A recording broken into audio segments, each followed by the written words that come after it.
បងអរគ្នាហ្នឹងមកសាកម៉ាស៊ីនបឺតខ្យល់អាតូចាបងមិនមានតម្រូវការតិចតួចអីអាចយកអាហ្នឹងបានព្រោះអាហ្នឹងមិនមែនធំតែបឺតខ្យល់ទេយើងអត់តែមាត់យើងអត់បឺតខ្យល់ក៏បានដែរយើងបឺតតិចតិចក៏បានយើងបឺតមកអស់ក៏បានព្រោះអីអីវ៉ាន់ចំណេះចំណុចខោគឺបឺតខ្យល់ល្អគឺដោយសារគុណភាពបានយូរដូចបងឃើញអញ្ចឹងអានេះខ្ញុំឧទាហរណ៍ដាក់ស្កុតទេណាគឺវាបឺតបានល្អមែនតើអស់ខ្យល់លេងហ្មងហើយអានេះ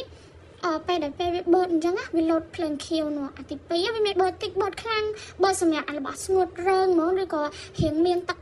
ហើយលោតទៅដែលខ្ញុំឆ្អល់ហ្នឹងគឺវាពងអត់មាត់ហើយវាពងដំណើរការអត់មាត់ពេលដែលវាអត់មាត់ហើយគឺវាបើកឲ្យយើងអូតូវាផើបឡើងឲ្យយើងអូតូហ្មងអញ្ចឹងយើងស្រួលមិនបាច់ទៅបើកទៅអីយើងគ្រាន់តែលើកឡើងគឺអូខេហ្មងដូចបងមើលបានគឺបឺតបានល្អមែនតើណា